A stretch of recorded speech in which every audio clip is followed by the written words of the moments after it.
Welcome guys to another video. We are inspecting the ladder again. If you want to get into this build, you can also check my other videos on Fireball, where I play the build myself. And I have already 4 videos on Fireball. There you can easily figure out how to level it and how to get stronger with it. And then eventually you can come back to this video once you're in the late end game and go into Firetorrent Fireball and become extremely powerful yourself. And he's playing crit, so I think that's going to be very interesting for a lot of us. So let's look at how he's actually playing the build. In terms of skills, he's using Fireball with Paralyze, Multi-Shot, Quick Cast, Find Weakness, Concentrated Area Damage, Strike and Mana Storm. Firetorrent is also linked to Strike and Mana Storm, and to Elemental Damage Amplification, Fire Penetration, Multi-Shot, and Find Weakness. Release Element here is linked to Versatility, Increased Duration, Time Acceleration, and Enhance Effect. There's a little tiny Weaken Elemental Totem in here, but I assume that's mostly used for the statue DPS on the training area and for kind of stationary bosses. Other than that, it dies so fast. It's not very practical in boss fights where the boss moves a lot. Yeah, then here, buff activation when hit with Shout of Justice. That one surprises me a little bit. Usually you want crowd control, buff activation on crowd control with Shout of Justice to lift any stun or freeze, and you don't want to trigger the cooldown before you get stunned or frozen. So maybe he doesn't have the... Actually, he has that. Maybe he just switched them up on accident or to confuse people. These two here should be switched. Buff activation on crowd control should be linked to Shout of Justice, and buff activation when hit should be linked to Siphon Life. So either he's doing that to confuse people that inspect him, or he's accidentally put them in the wrong order. Yeah, then Siphon Life needs to be linked to buff activation when hit, time acceleration, increased duration. Yeah, that's that. Your roll and leap attack as the offensive skills with disarm and use count. And Seal of Striking for a lot of damage with dampened resource cost. No defensive seal, maybe to save mana. Other than that, if you can handle it, use Seal of Defense. There's a bunch of options actually. You can look at them here. Seal of Defense, I really like that if you have armor. If you don't have armor, then you can come to the green runes here and run Seal of Chaos Resist. Very powerful but hard to get, since it only exists in rare quality and better. Yeah, beside that, if your resists aren't maxed yet, you can use the Seal of Elemental Resist.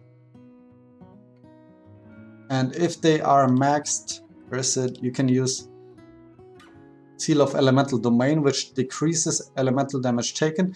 That works even if your resist is already maxed. So that's also a very good defensive option here. Wait, where is it? Firetorrent. Okay. So let's look at the items here. Chill knife, lots of speed on it. And of course tier 10 crit rating and another crit roll and lots of fire and attack and spell damage.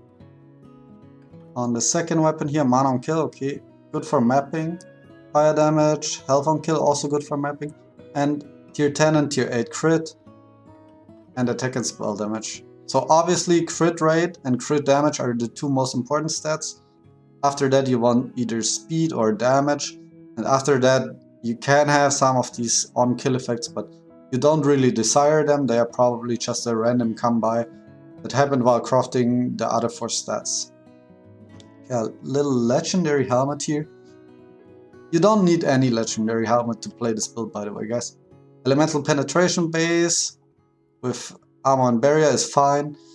And then all you need is some health on it and lots of resist. So triple resist, very important on the helmet. Double health, also very nice. You can have, I think you can have helmets that have crit damage increased on the correct enchantment, so you might want to get that. Immune to bleed is very nice though, but you don't really need it to play the build. That is just a thing that you can get later on for additionally tankiness. Mana cost dampening on the Spalders, so we can see he's really trying to keep the mana cost down. Lots of health. Dodge rate for 3 seconds when hit by an elite. Elite monsters also includes bosses, so that is very good, increasing the dodge chance for a lot when fighting bosses. Tier 10 fire damage very important here, and cast resist and hit rating. So if you need resists, you obviously don't want the hit rate, you want another resist here, like 2 resists fire damage, and then either double armor or lots of health. All of that is good. Okay, so armor based, body armor with +3 to spell damage rune, and lots of health, some bonus armor and double resist here, and less crit damage taken. Also a nice little boost, I would say. The crit damage taken decrease is not really needed in my opinion. +2 to shout skill rune level, so that's not what you desire. Probably he got unlucky on the making the item legendary there. Relics gauntlets as the crit damage gloves. I will be also using those when I switch to fireball crit based. Very powerful, especially since you're dual wielding, 145 crit rate, and you get crit damage here, so that is very powerful. And damage against bosses. Minus mana cost again on the boots this time. Movement speed increase here, tier 10. Melee damage, I don't think it applies. Is this melee? No.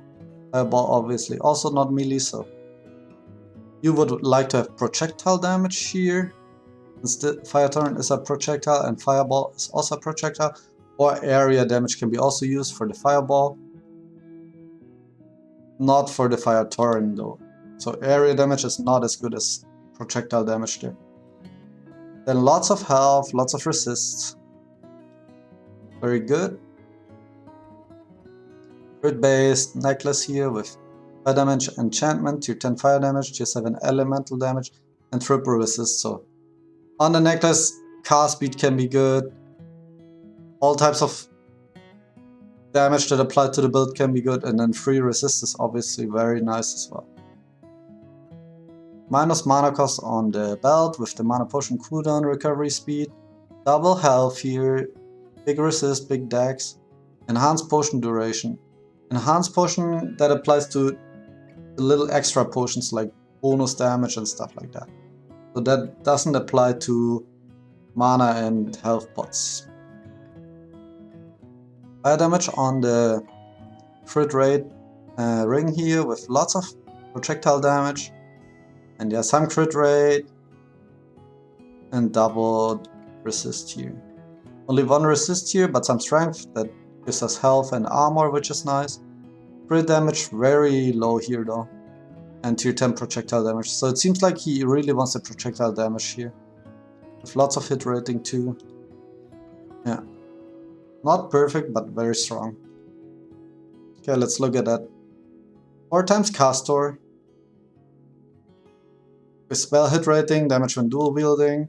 Spell crit rate, damage when dual wielding. And elemental damage here. And then of course the 140 Castor Blessing amplification, so it gives all res, gives elemental damage, it decreases elemental damage taken, and it gives elemental damage amplification. That is 5% less than if you go for Capri, but you get all of this nice elemental damage taken decrease and elemental resists. If you would be going with Capris for 140, you would only get fire damage taken decreased and fire resist. So that's a little bit less optimal. Still, we take the 60% fire damage here, very powerful. And yeah, in the middle, these Chaos Balls, you get them after doing tier 11 maps, so that is very late into the game. So don't stress out, you don't need that to start playing the build. It will just be what you need for maxing it. Okay, bunch of damage nodes in the first trade here. On the second, all of the elemental damage nodes. On the third one, some hit rating, some health, some resists, some damage. No need for the potion effect here, apparently, because of lots of mana decrease on the gear, I assume, so that's very good. Saving some points there. Typical crit spell setup on the 4th. Before you go into 5th, you would be going up here. Let's see here first. Yeah, the armor notes and health, okay, quite good. On the 6th tier, fire penetration, spell crit damage. On the 7th, 1 single point in damage. All the damage down here on sand. And a little bit of potion effect here. On the 8th, all of the dual wielding damage that applies. So very powerful here, except this tiny little hit rating there. 10% hit rating, that's not really worth 1 skill point. You don't have to spend it. Then the dodge disabled for crazy amount of health and some fist damage taken decreased. Up here, a lot of health. No more health regen. A lot of health here. And yeah, mana cost dampening here. Almost everyone nowadays plays this, so maybe I also need to switch into that later on. Seems to be very powerful. Okay, let's look at the special talents up here. Acceleration, of course, attack speed, cast speed, overpower, penetration and damage, strike damage, amplification. It's exactly like my build. Exactly. Knowledge here for the cast speed and spell damage, elemental damage, amplification. Instead of area damage here, since it doesn't apply to Firetorrent, you can go sharpness, which goes very well with the crit. So probably on a crit build, you might want to consider going into sharpness anyway, since it's very powerful for crit builds. And up here, the elemental damage amplification. The mana cost amplification is a downside though, keep that in mind. Some barrier absorb. This is almost a dead stat if you are not playing barrier. +2 projectile count, very powerful, so you don't need to run multi-shot, or if you run multi-shot you get +4 instead of +2. And here's some damage amplification, very powerful. Let's look at the relics. Avatar of Scepter here for the cast speed, movement speed, and the elemental damage amplification. You take 5% more damage though, so keep that in mind if you play that. And he's linking that to cooldown recovery speed and increased path effect. And here Avatar of Miracity is the second for cold resist. So you would basically choose whatever resist type you need on your second avatar here. Since passives also apply while you don't summon the relic, you would be always summoning the Scepter one though. So yeah, that's the build guys. 14 million damage, looking good. Crit based fireball, crit based Firetorrent. I hope you like it, and I'll see you on the next video.